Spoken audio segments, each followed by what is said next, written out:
You're listening to the NCF&B podcast, part of the OG Podcast Network. The NCF&B podcast takes you behind the scenes of North Carolina's food and beverage industry. Follow us on Twitter and Instagram at NCFBpod. This episode sponsored in part by Food Scene. That's food, SEEN.com. Providing professional photography, social media management, video production, and website design. And now, enjoy the show.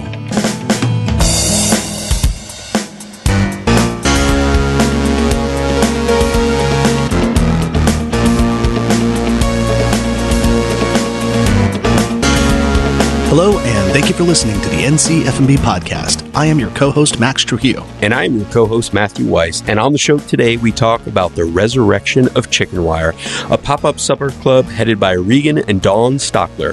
ChickenWire gained its popularity in the Triangle area of North Carolina by connecting chefs from all over the Southeast to participate in cooking for a good cause. The charities change for each event, but the messages always remain the same. Connect talented chefs to diners while providing an extracurricular outlet for creativity and to allow chefs to further give back to their communities. This specific episode focuses on an event entitled Soup for Syria, a cookbook authored by Barbara Abdeni Masad. The cookbook consists of recipes from acclaimed chefs and cookbook authors to help food relief efforts to alleviate the suffering for over 3.8 million Syrian refugees around the world.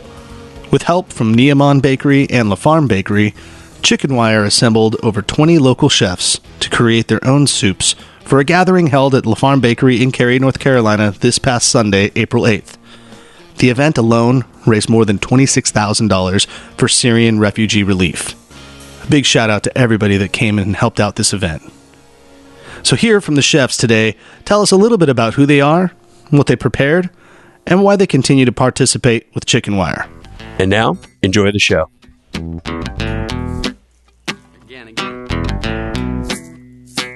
So on the phone, we have Chef Regan Stockler, the center of the universe of the ChickenWire, all that is the ChickenWire, the creator, the mastermind. Welcome, Regan. Hello, sir. How are you doing, Mac? I'm doing great, man. Usually when there is a ChickenWire event that's out there, it's, 5 chefs, perhaps, maybe 4 or Perhaps. But no, you decided to have 18 contributors to this particular event in all various forms. So, Regan. Yes, sir. What took you so long? For what? From the last ChickenWire to this one. Oh, well, for one, I closed my restaurant, and and I was pretty burned out, and I missed my family. So I spent a lot of time with them. And so it wasn't until this past Christmas that I started doing some private gigs. And I started liking to cook again and have fun cooking. And some buddies just kept bugging me about, hey, when are we going to do a ChickenWire? Hey, when are we going to do a ChickenWire? So I finally got excited about it again and was able to put this together. I actually what actually forced this one to happen in a way was Missy and Lionel over at La Farm came to me about this idea about Soup for Syria. Mm-hmm. And, it was a great charity. And, so what we do with ChickenWire is, I get together some chefs, we put on a theme meal, and we always donate to a charity. And with them coming to me first with the charity, which is not something we've always done, but it also kind of gave us a platform of what we could do. Sure. So, there it is, Soup for Syria. So all I did was within, 48 hours, I had about 20 chefs volunteering to be a part of it. And I fired it back at La Farm. I said, here you go. This is what I got for you. They were ecstatic about it. And off and running we went. A lot of it has to do with the camaraderie that you have conveyed. The competition dining, I believe, there was working together. So what it was we were all doing Fire in the Triangle, the competition dining, and they had promised us that was an opportunity to get to know one another And actually what it became was I almost had a resentment towards other chefs. And that wasn't why I wanted to do it. And, basically we all kind of quit doing that. And, I was approached years ago from the group out in Asheville, the Blind Pig Crew, about doing an event with them. And, I really had this idea of doing a Halloween dinner, and we couldn't make it happen. So, a bunch of my regulars said, "Hey, Regan, why don't you just do it yourself?" So I immediately text Sean Fowler and John Childers and he's also over at Umstead. And they immediately, they within, I think, a few hours, both of them were down for it as well. And that's kind of what launched it right from the get-go. We put that first one inside of a brewery, a Brewprint Brewery.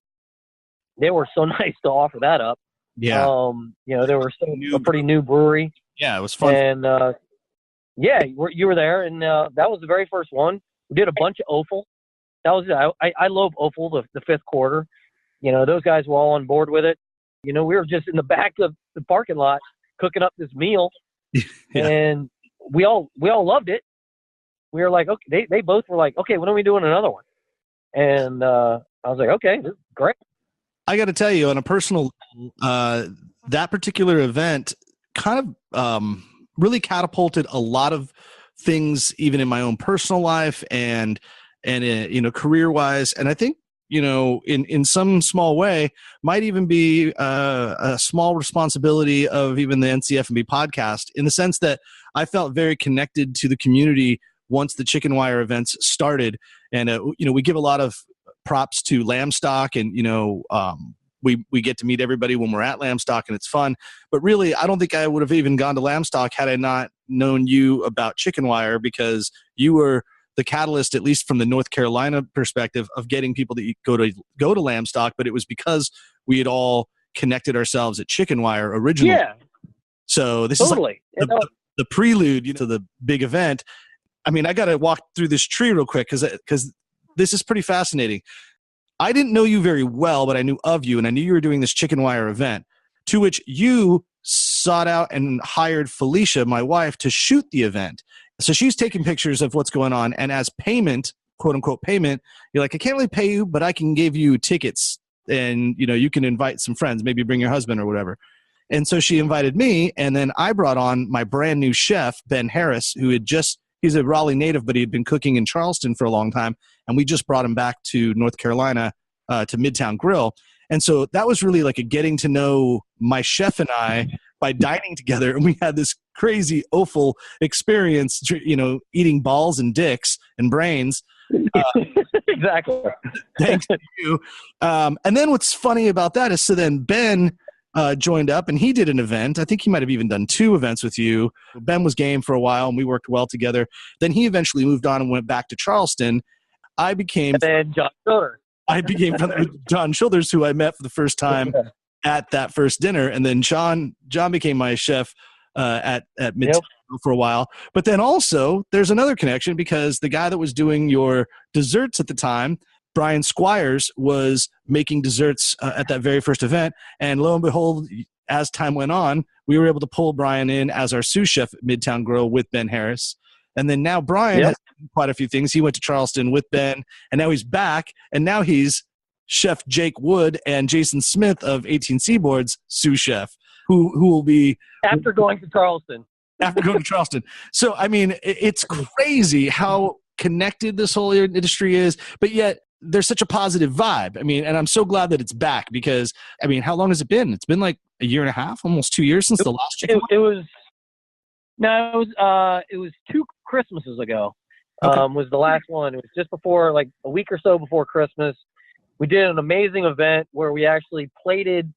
We basically had no plates, inspired by Alenia's famous dish where they plate the dessert in front of you on the table.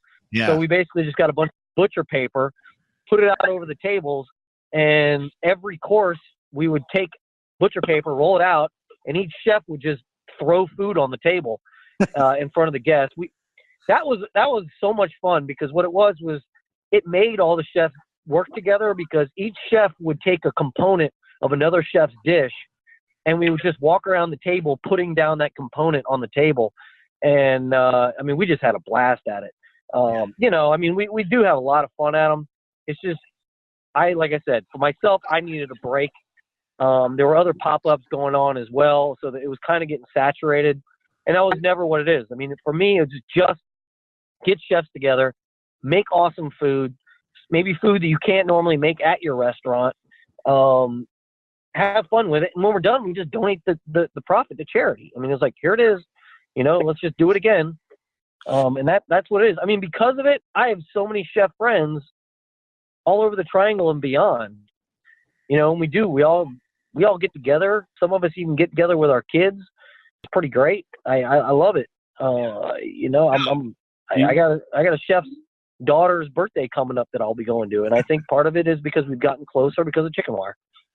Yeah, and you know, I've spoken to probably 90% of the participants of the event at this point so far. It's like, why are you doing this? Oh, well, I'm doing this because Regan reached out to me. I like working with this guy. He's a good guy. Or I used to work for a chef that Regan would work with. So that chef said, hey, man, you got to join up with this. And so it's been really infectious. It's been a really great vibe. And I also think that maybe your vibe, quote unquote, has also permeated into the culture of Lambstock too, because I feel that the way like of this all inclusion and all participation and everyone's just kind of working hard to do it is the vibe of Lambstock. But I don't even know if that vibe would even have you know, carried on had it not been for what you had been contributing to the area. Funny that I even say that because we interviewed you this most recent Lambstock and had a great conversation about cooking octopus and great conversation about what Little Hen was all about. And you were kind of at the end of your Little Hen run, and you're like, all right, I think I'm done. And it was this great insight of hearing a chef that was, you know, kind of like you said before, you were like a little tired, you were a little burnt, and you were ready for the next project. Well, that particular piece of recording sadly got destroyed digitally somehow. Yeah. I mean, I was really upset because I really wanted to showcase the interview with you as kind of front and center of what it meant to connect me and the podcast to Lambstock. And in transferring files over, it was just toast. And I tried recovering it, couldn't find it, and that was it. And then, but the good thing is there's more. The good thing is there's more ChickenWire and there's more Lambstock. So seriously, and quite fittingly, Max, I made Lambstock for this event. You mean you have a stock that is of lamb meat? I'm sitting in my truck talking to you with a giant stock pot of lamb stock behind me. Well, you sent me that picture yesterday of an entire lamb skinned, and then this shit-eating grin on your face as the next one. And I'm kidding, that is going to be the cover poster of this particular episode, because nothing equates what we're doing at the ChickenWire events better than that look on your face and that entire animal being a part of this. So, all right, well, that feeds the question then. So what is your contribution this weekend for Soups for Syria with your lamb stock? I'm going to be hanging a lamb over my grill. I made with the lamb stock. And what I will do is, hopefully it works, fingers crossed, we will pour my lamb stock through the cavity of the lamb. So it's reinforced with this smoky lamb to make like I said, a reinforced lamb stock over beans. And being that it's Soup for Syria, this is a Syrian recipe that I looked up. So it has a lot of cinnamon and black pepper and other spices that you'd almost think of, warming spices / kind of curry spices you think of, but heavy, that cinnamon, black pepper poured over the lamb into a cup of beans. Yeah. And I look forward to it, because I love primal meat. I love just cooking at home on a Sunday. I actually sit with my little girls and we cook over fire. It's my love. So. This is my passion. So what are you doing now as a chef and a contributor to the food community now, and how will people be able to find what? Well, what I'm doing right now is I started a company called Whole Foods, HULL, spelling. Like the whole play on Whole Foods. Yeah, Whole Foods, because I make things like hummus and halva and Dani sauces, all kind of things like that. But then also I had people from my restaurant, Little Hen, say, Regan, you ever going to make your pasta again? So I've actually started doing that as well. I sell these things at the farmer's market. And they're all going well. It's Saturday, and I did a lot of that In the pouring rain. And then it was fun, yeah. But I was also, here's another thing. With a restaurant and with ChickenWire, getting to know people, Margie, who owns Maximilian's in Cary, Yes. she would come to my restaurant. She would come to ChickenWire's, who she's also participating in this ChickenWire. She has offered up, this is brand new information for people, she has offered up her restaurant to me on Sunday afternoons, where I will be doing an Italian pop-up every Sunday, like as if it's a restaurant inside of her restaurant, because she's not open that day. And I'm going to be doing, basically bringing back what you think of it as red sauce, mom and pop pasta shop kind of restaurant. And basically what it is, we all grew up with a good local Italian restaurant. And now they've all just kind of streamlined and ordered a lot of crap. And the standard's gone down so much, and it bums me out. As a dad with 2 kids, one thing I can always get them to eat is a bowl of pasta. The problem is so much of it out there is horrible. So I'm bringing that back. We're going to see how this goes. If it goes well, it may be a restaurant. I may move forward and start a new restaurant. The name of this concept is Red Sauce Joint. If that doesn't tell you what it is, I don't know what else does. I love that. We already have a logo and everything for it, and it's coming. We should launch it by the end of the month. I love everything about that. And save me a table. We'll be there. Oh, that'll be great. I'm excited for that. That's so cool. That's some good hard hitting news right here on the NCFMB. So you're breaking it, bud. I got news for you. I haven't told anybody but my cooks that are coming with me. That's fantastic. Well, I look forward to it. Cool. Well, Regan, I love it. Thank you for making us a part of this as well. You definitely provide a community that I love to be a part of, and I appreciate it. So thank you again, and we look forward to seeing you tomorrow. Again. This next segment is brought to you by Meredith College's Master of Science and Nutrition program. And today in studio, we are speaking with Dr. Jennifer McMillan right here in Raleigh at Meredith College. Thank you for having me. So I'm the director of the graduate program in nutrition at Meredith College. Why are we speaking with you today? Well, we're speaking today to chat a little bit about our program. With that type of education, what is a career that one might find themselves employed from? The students who come and get an MS in our food and nutrition studies track might work with a nonprofit, maybe work with state agencies like FNEP or SNAP, where they're connecting with communities doing nutrition education. We also have students who are being food entrepreneurs. So they might be preparing to build a business. We have a recent grad who is doing like a farmer's market. And so this aspect of our curriculum is really building a foundation where students are able to go into our community, and they might even be creating jobs that we don't know about yet. Mm-hmm. We are trying to integrate the ideas of sustainability within that curriculum. How do you do meal planning with the available products that are in your area? How do you connect with farmers in your area who are doing sustainable practices? How can you utilize the spaces that are close to you to produce food? We have a lovely demonstration area where we've connected with a national organization called Food Not Lawns. We don't all need a half an acre, a quarter an acre, a third of an acre of grass to grow food. Yeah. That why can't we do beds of kale and blueberry bushes and things that come back every year, fruit trees. So it's kind of the permaculture idea of growing food.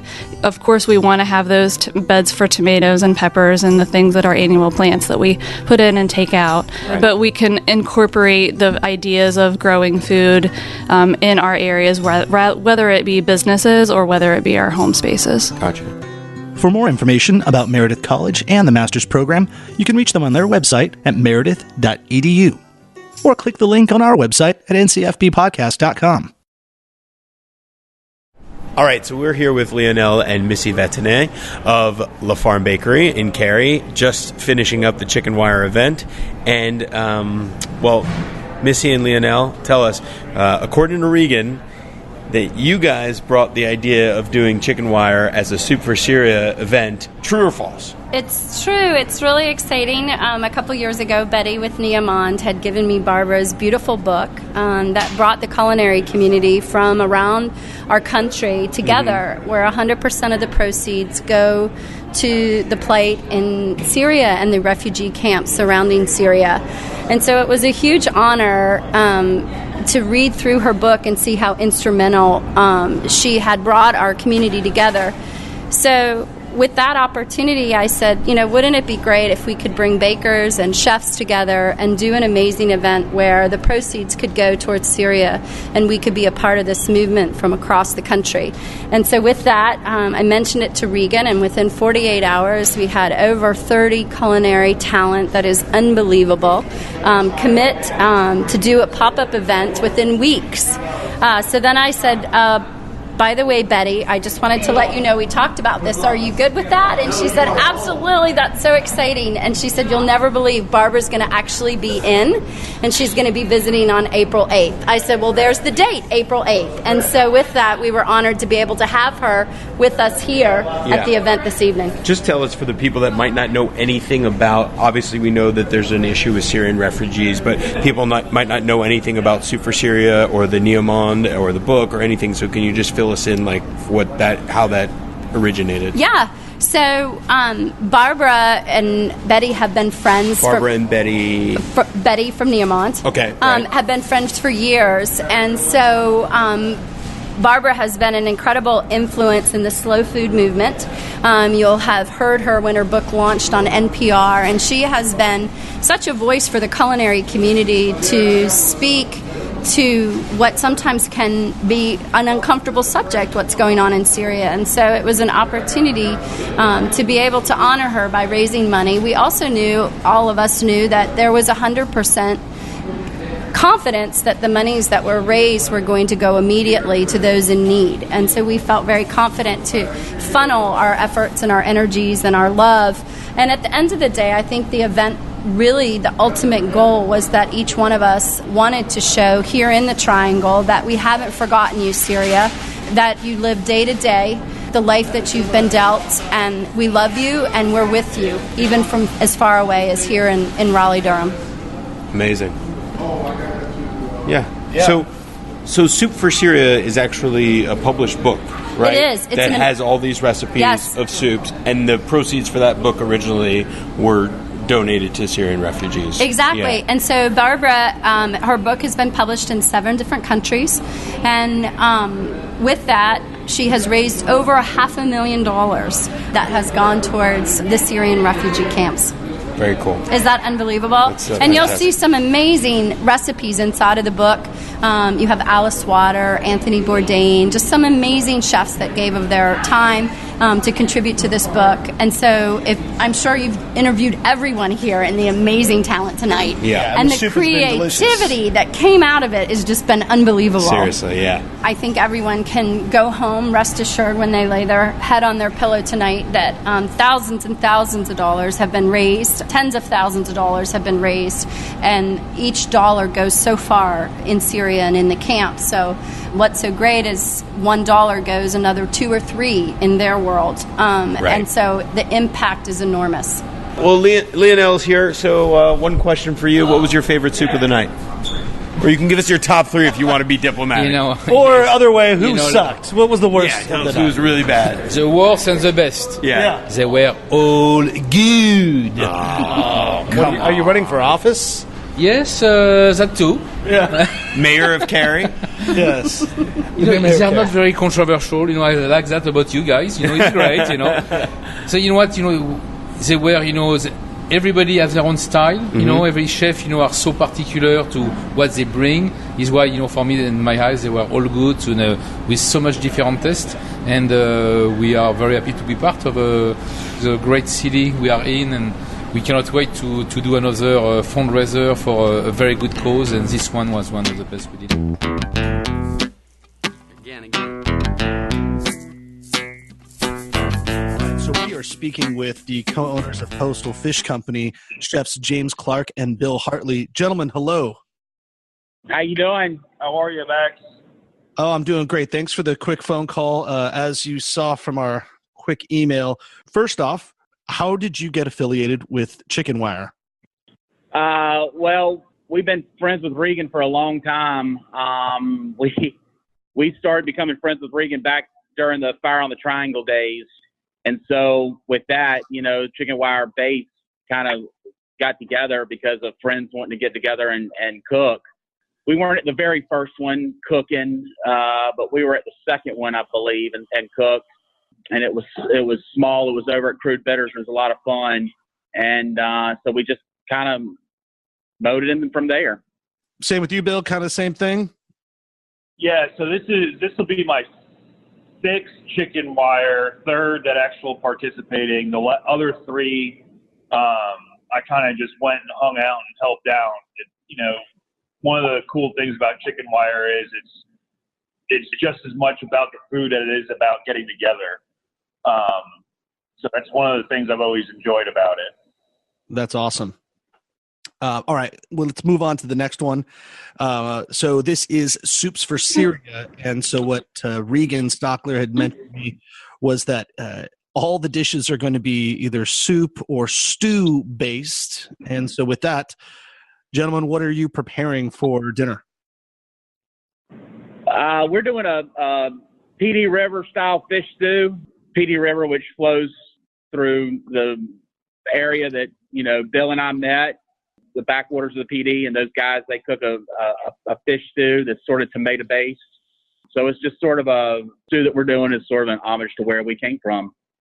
Yeah, and you guys are definitely known for North Carolina seafood. In fact, that's what Postal Fish Company is all about. Absolutely. This segment is brought to you by the Triangle Wine Company. Visit Triangle Wine Company stores in Morrisville, Cary, and Southern Pines, North Carolina.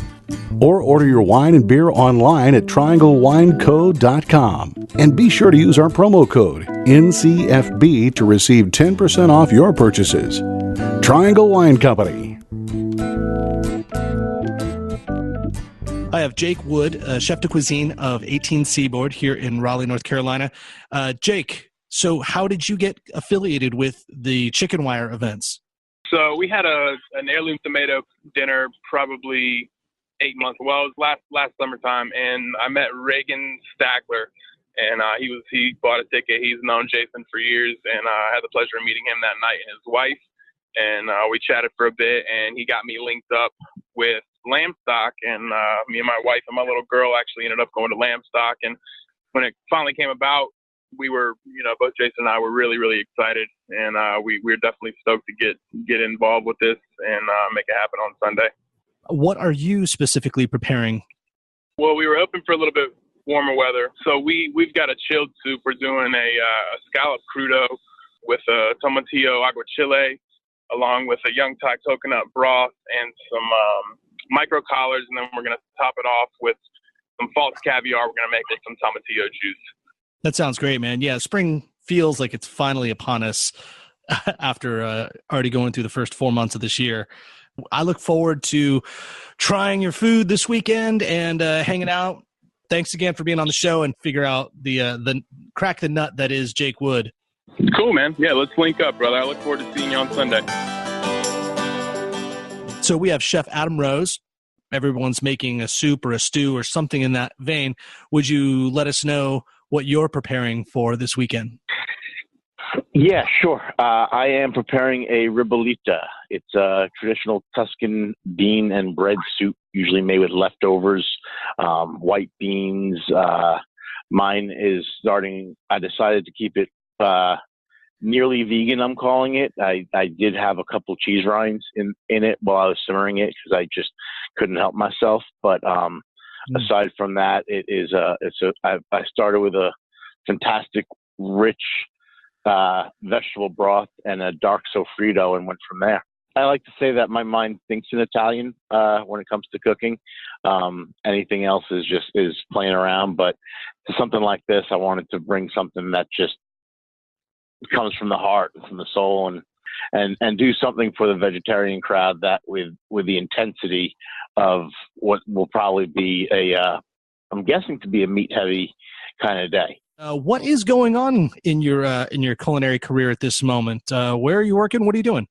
I am playing it low key. I'm concentrating on trying to see my family as much as possible. I spent the last 10 years of my life in kitchens 24/7, and I needed to slow down a little bit. So I have a luncheonette in Chapel Hill. It's actually called Luncheonette. You can find it at roseluncheonette.com. We're open Monday to Friday. We're in a business building. We are open to the public. We're located inside of a beautiful atrium with indoor and outdoor seating. The menu is fresh. We have a strong commitment to all natural proteins, sustainable fish, and organic produce when we get a hold of it. And it's lunch. It's 11 to 2:30. Yeah, very cool. Well, I will see you on Sunday. This segment is brought to you by Food Scene. That's food, SEEN.com. Providing professional photography, social media management, video production, and website design.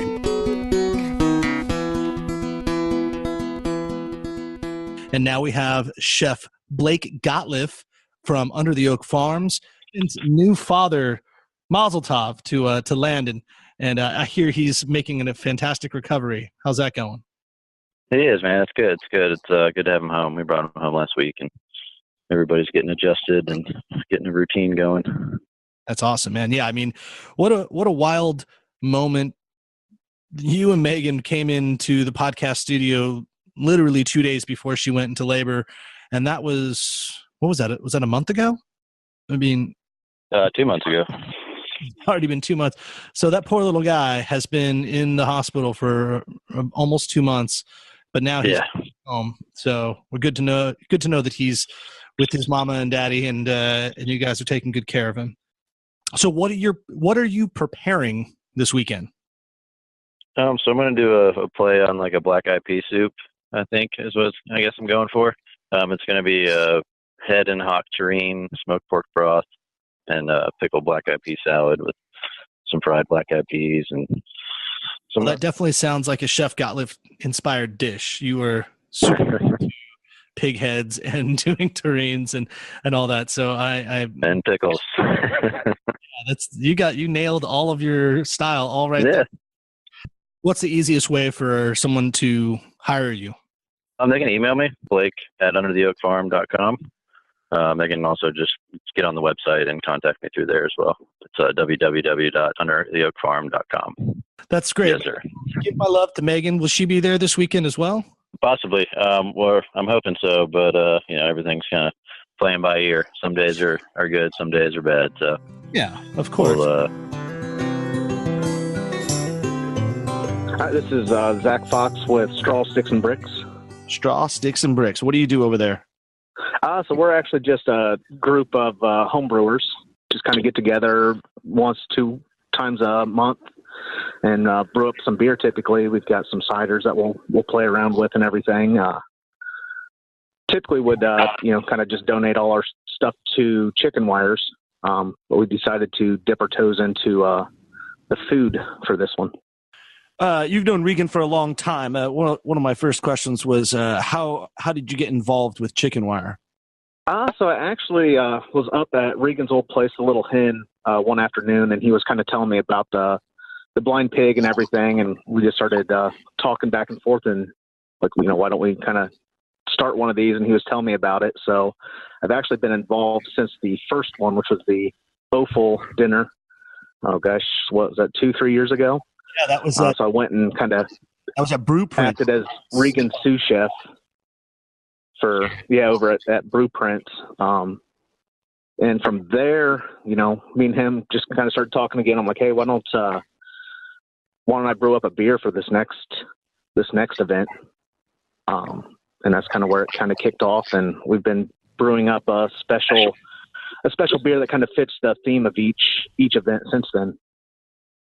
Very cool. I've noticed that you've been a fixture, so to speak, at the all the ChickenWire events. Yeah, I was a guest at that first Offal dinner. I was eating brains and balls and innards. That was it. Yeah, it was a little wild. Yeah, that definitely had an impact for the future. But so this time you are not making a cider or a homebrew or anything. You're actually cooking. So tell us what exactly you're planning to make. Yeah, so Regan reached out to me, and we weren't going to brew for this one. He, was kind of telling me that he wanted me to come up with something crazy. So I'm like, oh gosh, what the hell am I going to do? So I got looking around and came up with this idea of how can I keg a soup and then dispense it through our jockey box. So actually what I'm making is a haladnik, which in Russian translates to cold soup. So it's a cold beet soup that we are kegging up, and then we'll be basically pushing that then through one of our homebrew kegs and serving on tap. So is this going to be carbonated? It'll be slightly carbonated. We're not pumping it up to 30 psi to get a crazy amount of carbonation in there, but it does affect a little bit of the flavor just from drinking it. But it's not going to have bubbles or anything. Wow, that's pretty cool. But it'll be savory. It won't be sweet, or I guess it'll Exactly. Yeah. So it's a kind of a mixture of basically water, buttermilk, and then my test batch I did, I smoked a bunch of beets, and then you shred them all up, throw it all in there, and it's served with cucumbers, dill, green onions, and then we'll have some hard-boiled eggs to kind of top it off with. So it's kind of this nice cold savory. I got to say, that's either going to be the greatest thing I've ever had or the most horrific thing I've ever had. There's a good chance for both, so we'll see. And I say, I know the wife wasn't a big fan of it, but she's not a beet fan. So yeah, no, I'm looking forward to it. That's pretty cool, man. So, well, that's exciting, man. I'm really looking forward to seeing what you're creating and tasting what you create this Sunday. Cool, sounds good, man. Hi, this is Mike Coscarelli from Anxiety Now. And Andrea Allen from the Hot Mess Comedy Hour. We just launched the brand new OG Podcast Network and wanted to let you know that you can hear ours and other great shows by going to ogpodcastnetwork.com. Also, be sure to follow the network on social media to keep up to date with new shows, videos, and live events. That's at OG Podcasts on Instagram, Twitter, and Facebook. Or you can subscribe to your favorite OG podcast wherever you get your podcasts. All right, I have on the phone Chef Mike Bemoris, self-proclaimed Jewish Cuban chef. Is that correct? That's correct. Well, L'chaim, we just had Passover recently, so my fellow... Oh, it's still going on. Oh, that's right. The Jewish holidays never stop. It ends on a Saturday night. Oy vey. Exactly. My counterpart, Matt Weiss, is also part of the tribe. How did you first get started participating with ChickenWire? Well, this is actually my first real ChickenWire event, but I've been friends with Regan for a while through Lambstock, and now that I fully live in North Carolina, this is the first one I've been invited to because he also hasn't had them in a while. Right. This is the comeback of the year. Yeah. Yeah, I noticed doing just a little bit of research. You've cooked at a lot of places, some notable places. Most recently, you're at Smoke Belly out in Atlanta. Is that right? So, yeah, I worked in Atlanta for Smoke Belly and I worked for Southern Proper Hospitality Group, which owns Southern Gentleman, Gypsy Kitchen, Smoke Belly, among a few other restaurants. Right. I've also worked in New York City, Miami, Rhode Island. I owned my own restaurant in Virginia, and I was in Israel for a little bit, and now I live in North Carolina. And in Charlotte, I worked for Midwood Smokehouse, and now I work for Rooster's Woodfire Kitchen. That's cool. Guest of the show and one-time Charlotte affiliate Ben Philpott, I believe, cut his teeth over at Roosters back in the day. He was one of the chefs. Yes, he did.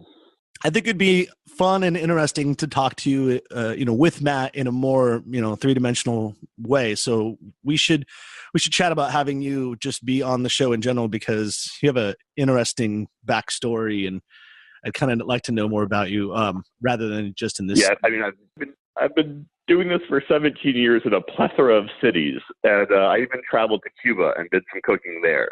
So. Yeah, I mean, because my family is Cuban and I'm Jewish, and it's a very unique thing to have a Cuban Jewish chef. All right. So speaking of food, let's talk about what you were preparing for this ChickenWire weekend in response to Soup for Syria. So everything's going to be kind of soup or stew based. What do you have planned? Yes. and you're gonna laugh because Matt, what do you hear? He says, "I'm making matzo ball soup." Oh, l'chaim. And because Passover's just ending, it's for Syria. I'm a Jew. It just made sense. That's perfectly perfect. That's timely, and everyone will enjoy that.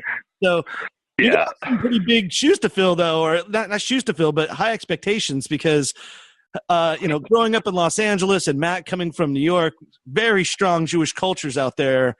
And I have tasted very good matzo ball soup, and I crave matzo ball soup. So don't let me down, man. You got to realize I'm from Miami and lived in New York City. So, my Judaism can go strong as far as eating quality food. All right. Any trick or any advice for someone making matzo ball soup? Because they're a key. You want your stock to be high quality. That's where you get your flavor. Yeah. And then also don't poach in water. You want to poach in stock, but you want to serve it in different stock because if not, you'll have cloudy broth. Oh, I like that. That's smart and mindful. And is that it's a chicken stock? I assume you're using. Yes, I'm using chicken stock, and I always put some schmaltz in mine. So because I work at a wonderful place that we go through chicken like it's no problem. We have ample schmaltz around and bones for making quality stock. You're using a lot of Yiddish right now with that schmaltz. I'm not totally familiar. Schmaltz is chicken fat. It's fat. Oh, okay. Just predominantly in the world of Judaism, it refers to chicken fat. All right. It's that good rendered chicken fat that we all love, but no one ever uses that much because it's hard to come by. Well, I appreciate it. We will look forward to trying the matzo ball soup this Passover weekend. It's how we do it, man. It's all about eating and drinking. If you really know us, every holiday is eating and drinking for multiple days on end, except for Yom Kippur, where we don't eat for one day and then feast afterwards. Yeah, that's got to be an interesting day. All right. Well, we look forward to seeing you on Sunday, and we'll have a recorder with us. So let's continue this conversation there. And Mazel Tov. I'll see you soon. Thanks, Max. Have a good day.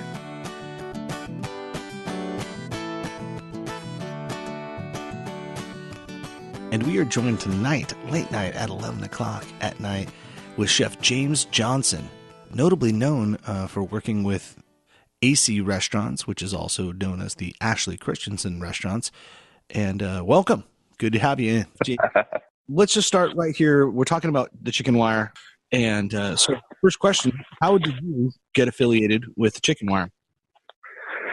Oh, man. Let's see. Introduced to Regan after a botched Sunday brunch meal that him and his family had. These were botched brunches, and he called you out? Is that what you're saying? Pretty much, man. We fell on our face, and he made us aware of it, and we did our best to recover from it. At the time, I assume this is when you were the executive chef at Tribeca Tavern in Cary? Indeed. Okay. Came to his restaurant, had food, had gift cards, dude, I'm sorry, we sucked. Pretty much owned up to it. And, that pretty much set off an amazing friendship. All right. So let's, in advance of what I was going to ask you of what you were making this weekend, I noticed on Instagram you wrote, thrilled to be collaborating with Ashley Christensen, excited to be using some amazing Anson Mill products. So now you've piqued my interest. I know that currently you work for Ashley Christensen, and we will get into that in a quick moment, but please explain, what are you doing this weekend for Soup for Syria? So we collaborated and we came up with a Italian wedding, minestrone love child with a little southern flair. So we have some wonderful Anson Mills Sea Island red peas we're going to be featuring. Some Carolina Gold rice grits. Yeah. Some smoked chicken that we're going to smoke up and make some little meatballs and serve it with a nice grilled cornbread and a nice, rich, badass chicken stock. That just sounds good, and especially the way you said it. So an Italian wedding soup. Man, it's kind of a peasant comfort catch-all kind of what do you have available at the moment, which is pretty cool. So you feature what's in season, what's going on around you. Went out to the local market, found some collards that we're going to be using. We're going to pickle them up. We're going to, like I said, we brought some Anson Mills product in. We're going to utilize that and just rock it out. now that you work for Ashley Christensen, who is nominated for Outstanding Chef of the Year for the James Beard Awards, which is crazy because it's a national award. This is not regional people. This is like the real deal. And it's Heck yeah, national. Top 5. Holy cow.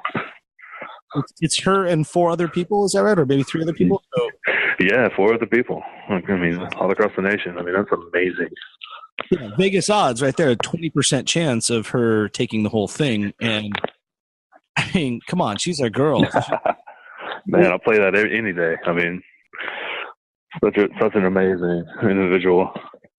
Lay it on us. I would love to know what someone learns when they walk into an AC restaurant as a new chef or employee. Man, I can't give you all the secrets, but definitely be humble. Be humble about it. Source properly. Definitely reach out and create these wonderful networking relationships. Get great product in, and just give it justice. I mean, if you get a vegetable in and just take it to heart and make it the best utilization of that product as you can. And just that eye for detail. It's been amazing. Eye-opening for me. I assume you're going to be at Lambstock this year. Definitely, man. Yeah. Definitely put that time in to make that happen. 4th in a row. I mean, it's just such a wonderful experience. I'm feeling. I hate to miss it. If you need a line cook for your process, like, please employ me, because I want to get in there, man. Let me know. I'm down, man. I'm totally down, and I want to be a part of a team. I definitely don't want to lead a team. I just want to be a part of one. Definitely, man. I don't say Chris and John both have spoke highly of you. Love to have you. So follow at Chef JT Johnson, and you'll know it's him because there's a massive beard in the profile of his picture. So we are speaking with Chef Daniel Benjamin of Lucette Grace, or as incorrectly pronounced many times, Lettuce Grace. We do get that a lot. Too many times, actually. That place, Lettuce Grace, is great. Do they sell salads there? We do have a tasty little salad. Oh, well, there you go. But so I guess I get where the mistake comes from. Used to be the former pastry chef at the Umstead Hotel back in the old Scott Crawford days. You guys jammed there, kind of threw it down originally. I did. I opened that hotel, which seemed like a lifetime ago, and got to work with a lot of great people, and it was a good entry into the area. And, I never thought I would stay there that long. And, it was a big decision to leave. But, yeah, I'm grateful for my time there. It was amazing. Daniel, one of the first things I think I ever ate of yours was when you, Scott James, and Mike Lee did a version of Traveling Circus at Midtown Grill 4 years ago. And you made a foie gras peanut butter and jelly sandwich for the take on kids' school food. And that blew me. That was a long time ago, but good times. I mean, that's why we do these things. I mean, we're allowed, or we allow ourselves to do what you want to do without necessarily having to feel the burden of, well, that didn't go over well, Let's talk about what you're doing this weekend. So it is ChickenWire. It's Soup for Syria. All the chefs were given I guess maybe of a loose interpretation of making some form of soup. And since you're known as the pastry guy, the sweet guy, I am very curious. What are you making this weekend? I do plan on doing a dessert soup, something kind of like a sweet pistachio milk with cinnamon, honey, just a very almost like a latte type texture of a light pistachio soup with maybe some really sour cherry puree. And one of my favorite things that we make at the bakery is we call it our baklava croissant, which is kind of a reinterpretation of the traditional French almond croissant. And so I think I'm going to try and utilize some of those flavors to be a little crunchy baklava toast element to go with the soup. Well, Daniel, thank you so much, man. We'll let you go. I know you gotta start writing the menu. You got 51 and a half hours left. And counting. But we'll look for you when we see you at the secret location this weekend. Good chatting with you. This weekend? Good talking to you, man. Take care. All right. We'll see you Sunday. Bye.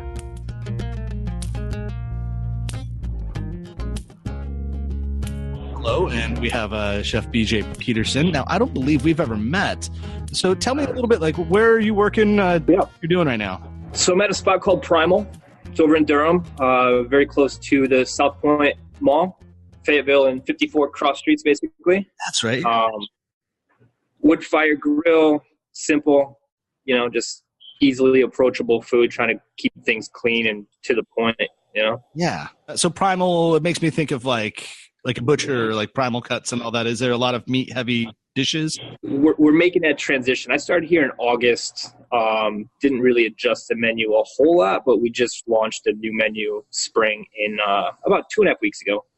Oh. So that's the goal, is kind of developing large cuts, exactly that. Like Primal for me, I just kind of think I'm like out in the woods with a fire, and having this wood fire grill here is just really emphasizes that as well. So that's the goal, is to kind of do some things like that, maybe not on the menu, but hey, I know somebody, I heard you got a giant tomahawk chop or something like that, That's awesome. Well, I look forward to seeing you tomorrow, and we'll continue this conversation then.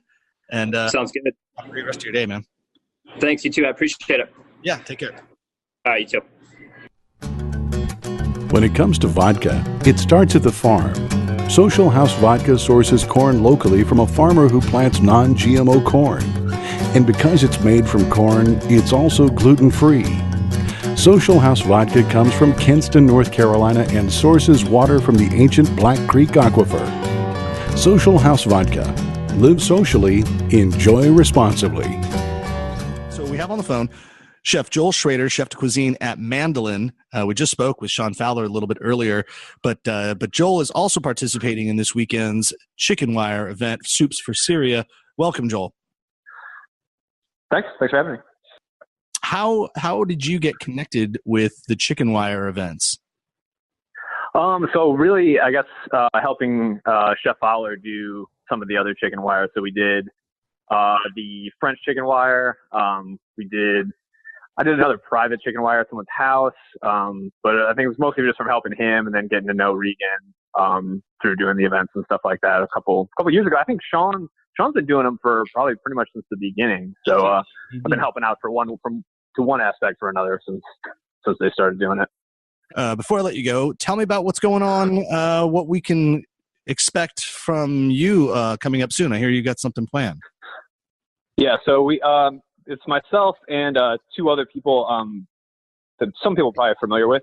John Anton, who was the beverage director at Mandolin years ago, and then who was the manager and beverage director at Death and Taxes when they opened, and then Kevin Donnelly, who is also a sous here at Mandolin, as well as a sous chef at Death and Taxes for a couple of years as well. So we worked together here, got along pretty well, and stayed connected, and have been playing around with an idea for a while because we all kind of believe that there is a bit of a lack of sandwich shops in the Triangle, and we're trying to do our part to fix that going forward, and kind of work on some sausages, charcuterie, deli meats, your pastrami's, your pates and such.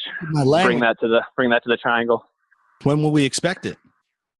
We're hoping, if everything goes as it's planned, it should be by the end of the year this year. So really, like in 3 years, because that's never how. Yeah, exactly. So I mean, maybe early 2020. I think maybe be more realistic.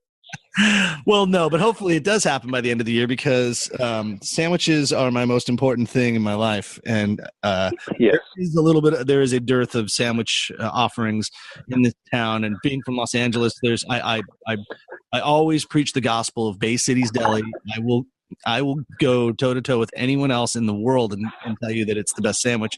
Having traveled a lot, I've yet to find one better than that. So if you ever find yourself in Santa Monica, go to Bay City's Deli and order a spicy Godmother on their fresh home-baked bread there, and it will blow your mind.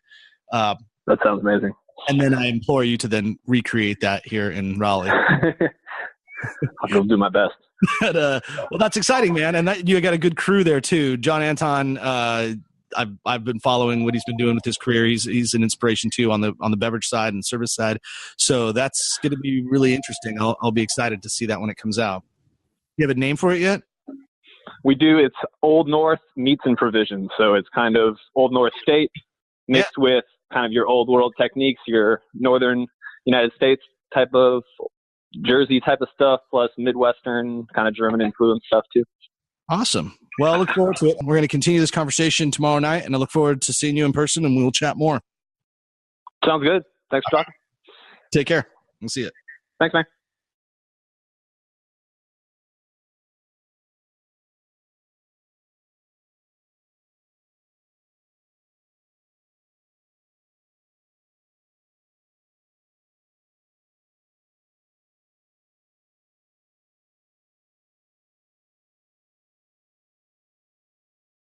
Welcome back, everyone. I am on the phone right now with Chef Sean Fowler, previous guest of the NCF&B podcast, the chef and owner of Mandolin Restaurant.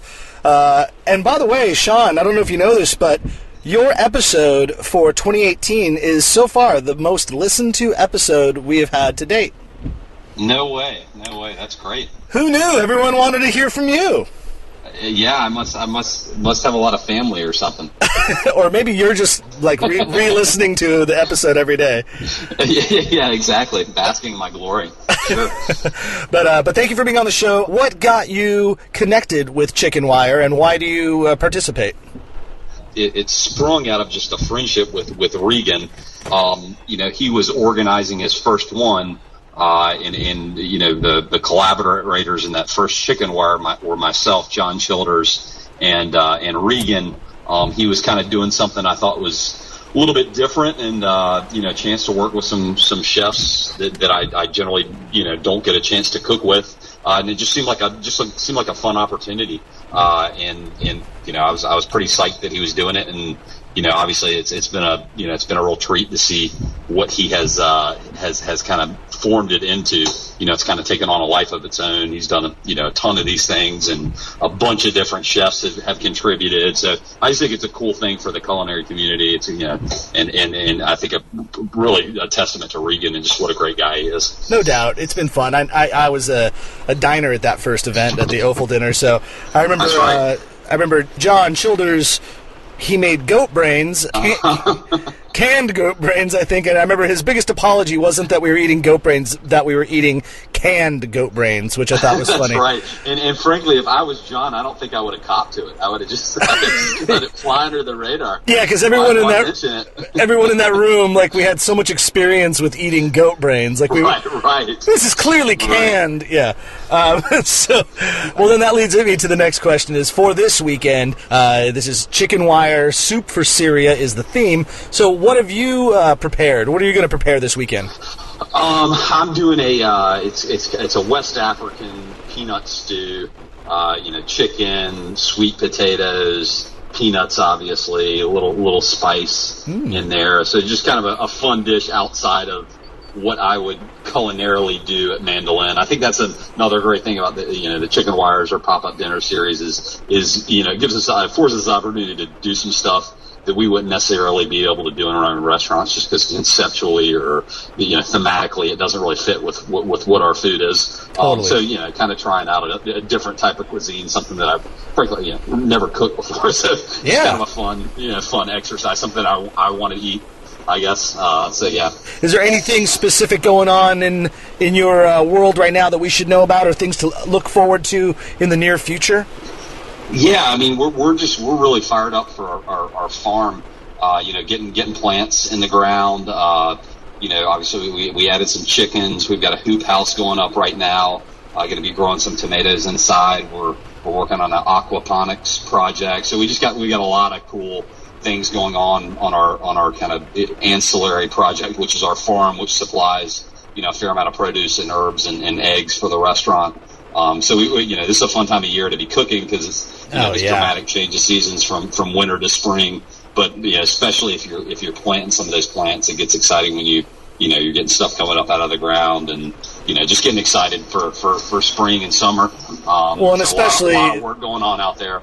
Especially this winter. This was like Game of Thrones winter.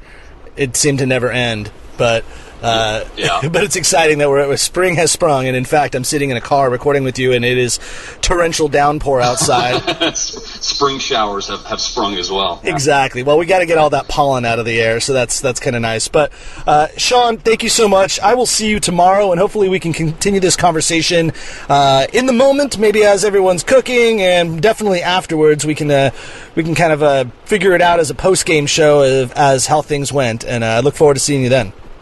Absolutely. Looking forward to it. Thanks, Max. Take care. Bye.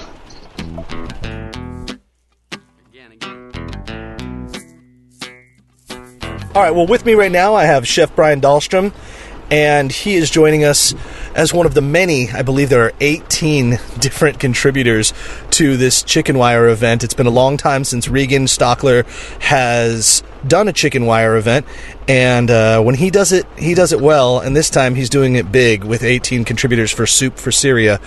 How were you originally involved and connected to being a part of ChickenWire? Originally, just through having Regan's original restaurant, Little Hen, on my to-do restaurant to go to, and then through social media,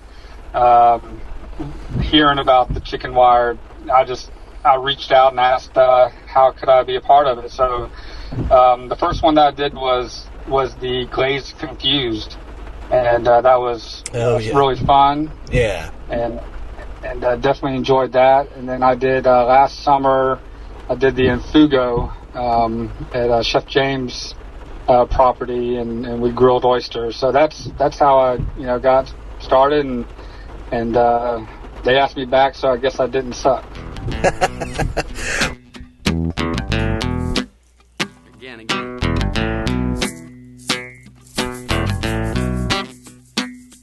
We're here at Saint Jacques with Serge Falco's Vigne. It's good. It's good. Yeah. Bonjour. Oh, bonjour. Serge, thank you very much for not only being on the show, but, my family, the Trujillos, just had about 9 courses of food for a Saturday lunch, and the Weisses are just about to sit down and start doing the same thing. This was, how do the French say it? Très magnifique? It's perfect. A fantastic way to understand French cuisine, and as we discussed, not just your riff on French cuisine, but traditional French cuisine to kind of hold the truths of what French culinary design is in Raleigh, since there's not a lot of representation in this town. So you are keeping that definition alive out here with your experience. Yes, it's true. It is very important to share the experience and proof. Let's talk about ChickenWire, since it's tomorrow. Yeah. You better be cooking something right now. I'm smelling some things in the kitchen right now, so I hope something has something to do with Soups for Syria, which is the theme of the dinner tomorrow night. So, what are you making tomorrow night? I think I go to go with the soup. That would be a good idea, since I think that's the rules. Yeah. So I look a little bit about that, and the Syrian soup, I just try to find the most traditional recipe we can do over there. It's going to be a lot of vegetarian, lentil. Mm-hmm. So I twist that a little bit by cooking some chicken inside. So I give another. I take the base of the yellow lentils and some lemon. A little bit of Aleppo pepper, because this comes from Alep, so it's the same town. So it was very important for me to create this dish, and I definitely twist on by adding some smoked duck, house-made smoked duck, and I call that duck bacon. Just put that on top and bring some smokiness. So if you want, I take the traditional recipe and I go to just add a little bit of frou-frou on top and some extra love inside, because I want people to taste it. I like that you interpreted the theme quite literally, Soup for Syria, and you now are designing a Syrian type of soup. Yes. And having spoken with everybody so far, I don't think anyone's doing that yet. So yeah, you hit it nicely. Well, I'm going to let you go because Matt's family is hungry and they want food, and my belly is full.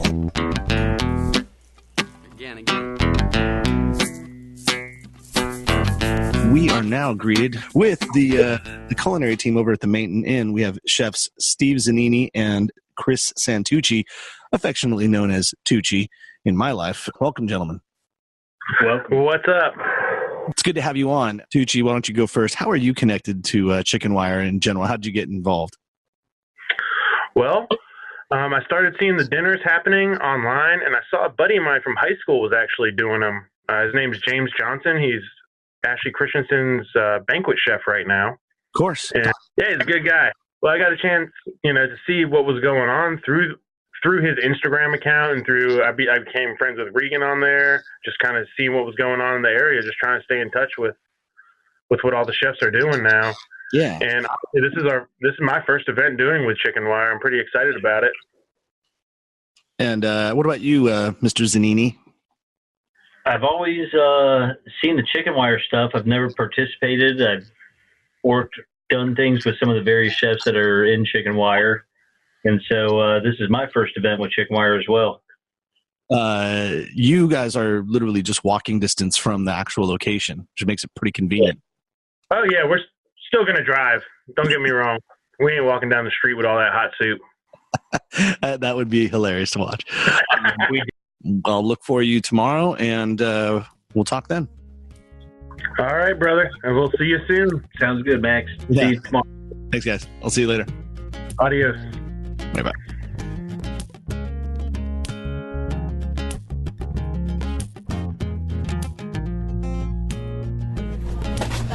So we're here with chef owner Brendan Cox of the Oak Leaf. And so Oak Leaf has picked up and moved and went to new spots, new locations. We opened 6 weeks ago in Carborough. So we're located adjacent to Cat's Cradle and the Main Street development right there. The only street in Carborough. The only street in Carborough, yeah. So 310 East Main Street. We're open 7 days a week. Only brunch on Sunday. Lunch, dinner every other day. How's the kitchen now that you get to redesign and open a new place? It was honestly like swimming underwater in a straitjacket for the first 4 or 5 weeks till we figured out where everything was supposed to go. The first Saturday night was a little rough. I don't think the guests felt it, but I certainly felt like I needed a break or a cocktail by the end of it. Now everything's sort of kneesed out where it belongs, and we don't have the windows that we used to have in the old kitchen, which was very jealousy-inducing of my friends back up north to have these big 12-foot high windows in the kitchen, but it's not as hot because it's not like we're in a greenhouse anymore. Yeah, it's not radiating that heat. Yeah, so the opportunity to redesign was also tempered by the fact that we took everything out of the old space. Like our last day in the space was breaking down the walk-in in its entirety and traveling it up the road. So it's all the old hits of equipment in a new building, kind of. And then we're really happy with the way the space turned out. The reception's been great. We've been super busy since the jump, which is awesome for us, which is what we were looking for. And we're really happy to be in Carborough. We feel like it's a really good spot for food. Foodies, people like Gabe Barker up at Mercado is doing some incredible food, and some other people along the same strip. People over at Tandem are doing great food. I think Carborough is becoming this sort of progressive dining for the area. Sure. I feel like with the proximity to the market and the sort of the youthful vibe, like the energy that we're getting out of the space right now, is pretty awesome. Pittsburgh was fantastic, and I loved every part of it, but I really enjoy being in something as a part of something rather than sort of an island unto ourselves. And, once we left Pittsburgh, Postal Fish got all our employees, so it worked out for everybody. Pittsburgh's starting to blow up now. They're like, thank God that guy's gone. Now we can finally do something here. Yeah, we were holding everybody back. Right. It's really my thumb was obviously on the scales. All right, so we're catching up with you here at Soup for Syria, the ChickenWire event, and you made a chilled asparagus with spring garlic soup, truffle mascarpone. Yes. I have one question about your soup. Yes. Since it's chilled asparagus as soup, is my pea still going to smell later? It's going to smell worse. Actually, is really what it boils down to. I smell your pea right now, and my garlic press. So yeah, this exactly. is really not like a very good smelling. But it will make you smarter. Okay. Yeah, so Nice. it's always a trade-off. There's Matt, always something to happen. I'll Double be down. smarter for smelling badly. Double down on the soup. And besides which, if you smell that bad, you're going to need to be smarter to be more attractive to people. Totally. Yeah, Awesome. exactly. No, truth be told, so what was the inspiration for this soup, and then tell us about why you got involved with ChickenWire. Sure. Everything we do at Oakleaf is radically seasonal, to the point where, whatever our menu is based on what's at the market every day. Yeah. I go to farmers markets 5 days a week, and if there's not something I like, 2 weeks ago I knew that the state market in Raleigh, a lot of the farms are further south and further east. And I was really tired of sweet potatoes and Swiss chard. Yeah. And I wanted to get some asparagus and strawberries on the menu, so we made that trip. Just came in, right? Yes. Asparagus. Yeah, this just came in. It's been in the Carver market for about 10 days. Okay. So we knew that we wanted obviously something that was informed by what we were buying and what we were doing at the restaurant. And it was supposed to be April, and it's supposed to be warm. Yeah, seriously. And I figured that chilled soup would be okay. Meanwhile, everybody's walking around super cold, super bundled up today. No, but you know what? Especially what you're in between. So you're in between Chef James Johnson over there, who's got this heavy, almost Italian wedding style soup, and then the guys from Postal Fish who have this fish kind of stew thing, which are both heavy. I want to point out that all of them have worked for me at some point. The Brendan Cox So treat. anything. So yeah, we've. Anything good that they've done is obviously from us. Clearly. Clearly stolen. They've admitted that to us, both of them. Well, on it's good that honesty is now coming to them. Finally. As You're they finally see getting your they're finally due. coming around to what's supposed to be going on.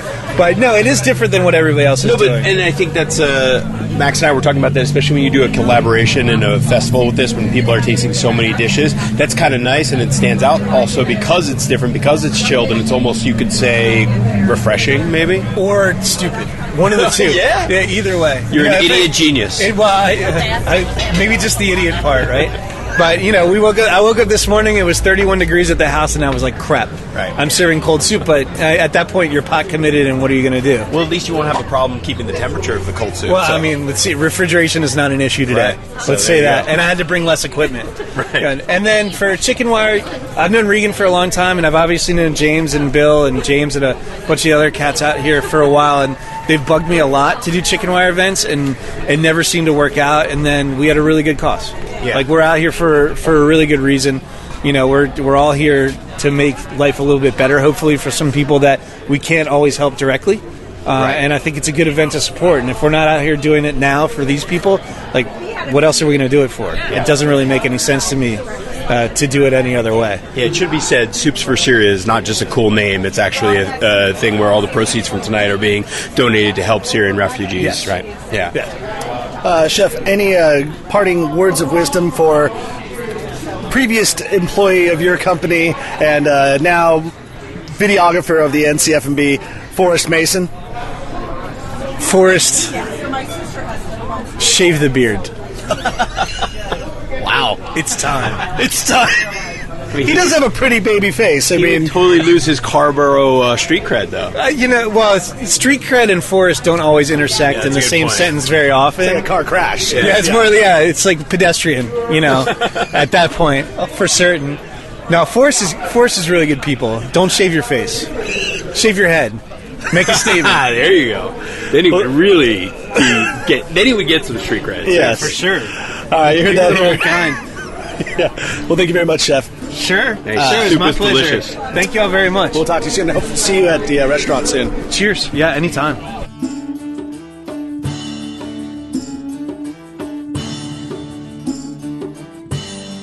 We're talking with James Beard Award-winning chef Steve Mangano, but no, of the famed Cure Eat app, and a friend of the podcast, former guest of the podcast, and he is working up some serious food with, I would assume, an Asian-inspired recipe. Please, Steve, let me know what you're doing. It is Tom Kai Gai, which is basically, think of it as Thai chicken soup. Has coconut milk. We add a little coconut cream, some cilantro, some toasted shallots, which is more of a Vietnamese style take on it, and add some sriracha and cilantro. And we have a little fresh bamboo shoots with that are basically marinated in some fish sauce and sriracha.